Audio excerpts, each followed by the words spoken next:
Welcome back to the Chris Morana Show. This is going to be episode 3 of the podcast. We're here to talk about Austin Matthews potentially leaving the Toronto Maple Leafs in the offseason. Matthew Knies potentially on his way to Montreal in a trade discussed at the trade deadline. And as well as Matias Maccelli not receiving a qualifying offer and leaving as a free agent and more. All on the Chris Morana Show. Now, firstly, one thing I want to talk about, number one, is going to be the Matthews saga. Matthews is done for the year after taking a brutal hit from Duck defenseman and captain Radko Gudas. Um, are we going to say we're surprised? I don't think we're going to say we're surprised. Radko Gudas is obviously famous for screaming in Joseph Woll's face in the 2023 playoff second round when Matthew Tkachuk iced the series. Uh, Sorry, it was Verhaeghe. I'm remembering that wrong. It was Carter Verhaeghe who actually iced that series against us. Now, 5 games for Radko Gudas is, and this is a hot take, fair. I kind of knew going into it, and this is what the league does, that they don't really hand off suspensions to impactful guys in the roster down the stretch towards the playoffs.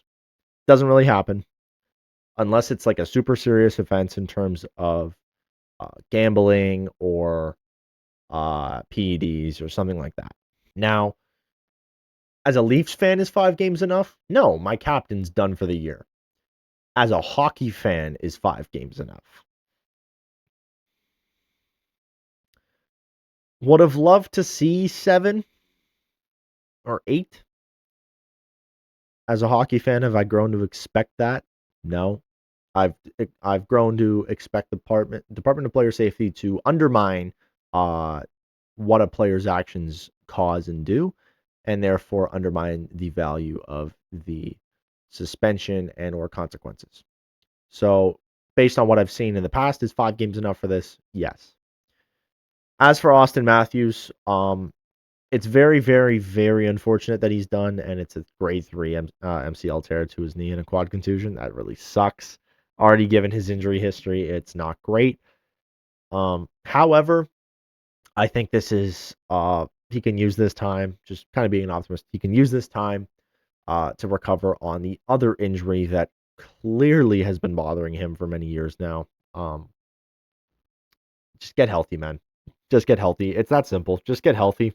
We want you back. We want you back at full health next season. Because if you're not back at full health, we're not going to win anything. We're not going to go anywhere. You're our captain. You're a leader in this city, not just on this team and for this sport in this city. You're a leader, and people are looking up to you and looking forward to seeing you come back in 26, 27. As for the response, I saw on Twitter that Brad Treliving apparently gave some of the players involved, and by involved, I think he means on the ice during that time, uh, called them out on the phone, either directly or indirectly, and reportedly was very livid at them. Now, I don't know about you,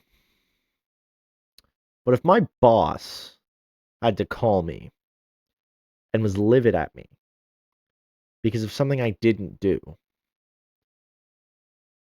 you'd think that maybe I would take the time to understand what happened and why I didn't do that thing. And not so much of the, okay, I won't do that again. Not so much that. This has been a problem in Leafs Nation for a number of years now. A number of years. The Keefe era was filled with zero toughness and zero response. Their whole gig was don't let the instigator get you on a coincidental minor. Let them take the instigating penalty. That's what their attitude was. You could see that in their play. Actually, it was quite bizarre. But we've come to know, especially from that same Department of Player Safety, that nothing gets called. This league does not call anything. They don't call it. It's as simple as that. They don't call it. So why are you waiting for them to call it? It's my guess. Why are you waiting for them to call it? Go out there, do the same thing. And until they start calling it consistently, then free range. I'm not saying I want players to get hurt. I'm not saying I want people to just start like playing lightsaber with the sticks. Not medieval times. But, finish your check. Finish your check, and if some guy hits your guy, go get him. Go get him. It's fair game. Until the department does something about it, it is fair game. In my opinion, it's fair game. So go out there, do what you have to do. In my opinion. This is one man's opinion. Don't take it as the answer. In my opinion, go out and do what you have to do. Next up, as for the Matthew Knies rumor, he was reportedly in talks to go to Montreal at this deadline. Why he was in talks to go to Montreal at this deadline, I have no clue, because Montreal does not need another forward. They certainly don't need another winger. And they don't have the assets really to get a guy like Matthew Knies and be comfortable with it. This trade doesn't really make sense for either team, in my opinion. It would make sense for the Montreal Canadiens if they were underpaying. Doesn't make sense for the Leafs. And it would totally make sense for the Leafs if Montreal's overpaying, which they're not doing. So all logic says this trade makes 0 sense. In terms of a Matthew Knies trade, I think two things can be true at the same time. I think if you can entertain a guy like Robert Thomas and pretty closely do a 1-for-1, I'm not saying exactly, if it costs Knies and a couple picks, then pull the trigger. It's Robert Thomas. He's making a great number. He could play center on this team. He can be a great second line center. That's the first truth. Second truth is, why are you trading a 23-year-old power forward who makes 7.75 for the next 6 years when he's on pace to become the greatest power forward in the league? I don't know what Brad is doing. As other people in the media have said, fire him today. What are you doing, man? Why is his name coming up? Sure, could you trade him and be a part of your retool? Yeah, I already outlined that. Does it make sense? Not really. Because you're giving up the thing that you are craving. You're craving it. Matthew Knies is the perfect Bruin, but in a Leafs jersey. This is what you've wanted. And you're talking about moving him. What are you doing? What are you doing? If there's one untouchable, if I have to pick one untouchable for this team moving forward, it is Matthew Knies. That man should not be even close to trade conversations. Not yet, anyway. Nope. Matthews and Willie are two separate conversations, because one, you've seen what they can do, and two, they already make the big bucks. They already do. So the fact that Knies took a discount at 23, when you see these other guys making a whole lot more than 23, a whole lot more than 7.75 at 23, you got to appreciate what you got sometimes. And what you have is a stud.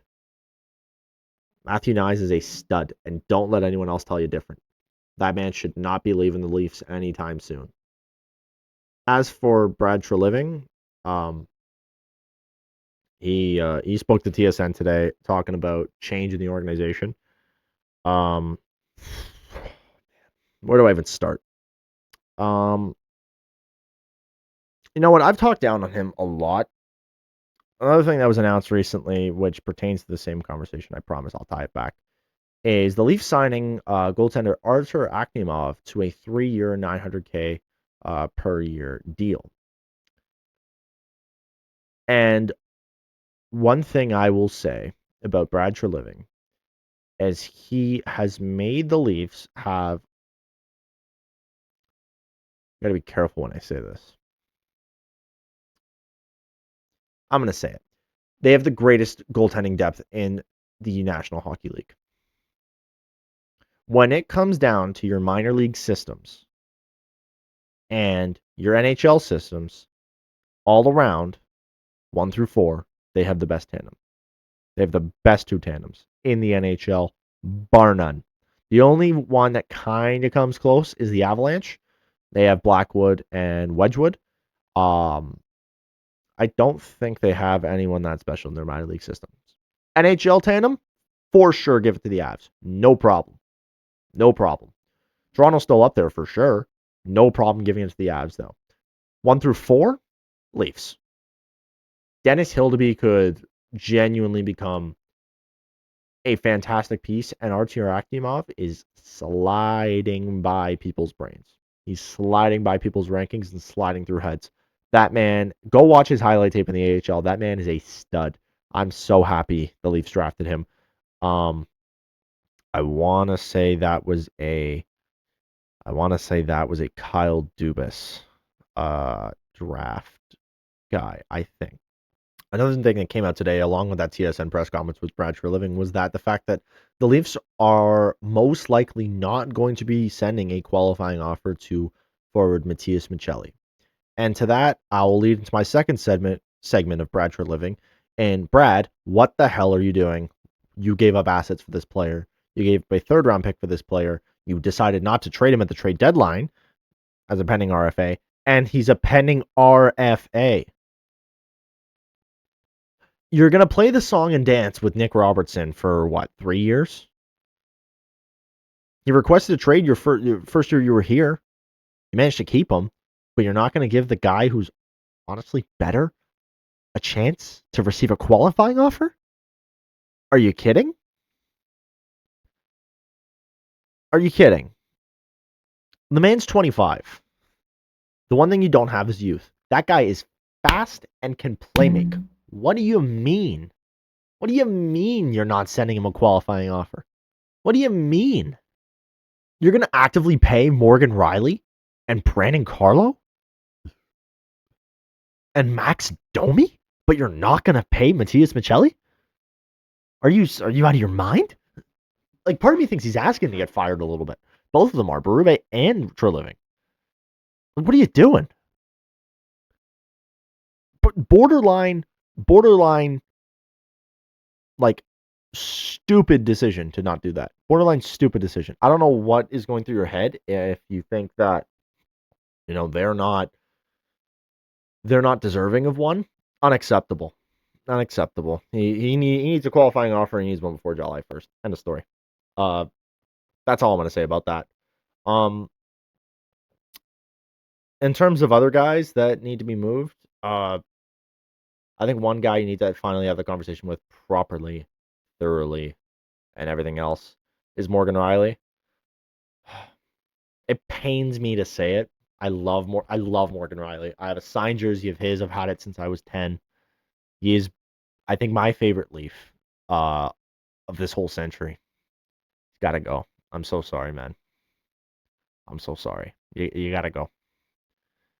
And I don't really want to go down the buyout window because it's just going to be up against the cap. And if you, I personally think you can retool this roster. I think there's a lot you can do. I don't really want to be spending money on Morgan Riley if we have to. I think it's what you have to do. But I talked to Vancouver. Future considerations, along with, we send Riley in a pick. Maybe. I don't know. I think it also depends on where you end up with this draft, because you win last night against Minnesota, which was honestly a good win.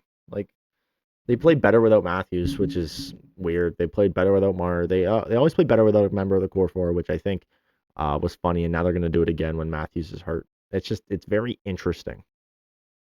It's not something that always happened. They played better. Like one of them would go down, they'd play better, and then the other player would come back, and they'd honestly ride the momentum. They'd ride the momentum that they got from that. It's such a weird thing because before this season, the Leafs season was very predictable. It was very predictable. Star player would go down. Team plays better than expected. Star player comes back. They continue. Final stretch of the season comes. They play like crap. Playoffs come. First 3 games they play awesome. Then it dies. It was a consistent recipe. So, as much as I hate the Leafs being the bottom, I think it's really good for them. I think it's good for them mentally because the same way there's pressure off of that, like you're not in the Stanley Cup contention anymore. Your window is done with that group, which I'm thankful for because they did nothing. Um, I don't know, man. Like everyone thinks like they hate this. I don't hate this as long as it isn't prolonged into a rebuild. Two things can be true. Again, I don't mind this, but also don't you dare rebuild. I swear to God, if you do, we'll riot outside of Scotiabank. That's how I feel about this because rebuilding is going to do you nothing but send you back to the Brian Burke days. And oh my God, please don't send me back to hell. Please, I'm begging. I'm begging you. However, I think a retool could be really good for this team. Really good. I think this is like the floor is really low where you could go with this, but the ceiling is also so high. And right now it feels like you're at the bottom, but you're actually not. Like you still have good guys. You still have Matthews, you still have Willie, you still have Tanev, you still have McCabe, you still have great goaltending. The only thing that sucks is your prospects. Aside from Cowan and Danford and Quillen, which isn't even that. And Bo Gruel. Great job making a name for yourself. I had no idea who you were. Now I do. Thank you. You made last night watchable. But I think there's a lot you can do with the team. And I'm excited to see what ends up happening because once everyone's fired, which it's not even like a dig, it's like it's going to happen. It's natural. Like it's fine. It's not the end of the world. Like we know what's happening. It's fine. I'm excited to see what a new face could bring into this. Is that Brandon Pridham? There's been rumors floating around about Chris Pronger potentially coming on as Leafs GM or president. That's another guy that I'm intrigued with. I there is a lot to look forward to this summer. If this summer doesn't go good, however, my panic meter out of 10 right now is at like a 6.5. That could easily become a 4 by like hiring good people. That could also easily become a 9 if you don't. So I feel like it really depends on who you hire because who you hire is obviously going to determine the moves they want to make. And I think certain people are going to make the move. Like I think bringing in, I think if you bring in Chris Pronger right now, I think Morgan Riley is not a Maple Leaf next season. Personally, I don't think he is. I don't care how he gets it done. He's just not playing for the Leafs. So, but at the same time, if you bring in Brandon Pridham, who could be good, I'm a lot more confident that Morgan Riley is going to remain a Leaf. So, bringing in people and letting them go, like not letting them go as in firing, like letting them do their thing, letting them do their job, is going to be such a crucial part in this Leafs retool. And I'm excited to see what that could bring. Maybe a Jason Robertson move, maybe a Robert Thomas move, maybe a Jordan Kyrou move. I don't know. There was talk about Alex Tuch. I don't really want to be paying him 11.5 for another goal scorer. I'm good. off that. Good. But I'm excited to see what ends up coming out of this summer for the Leafs. I'm excited.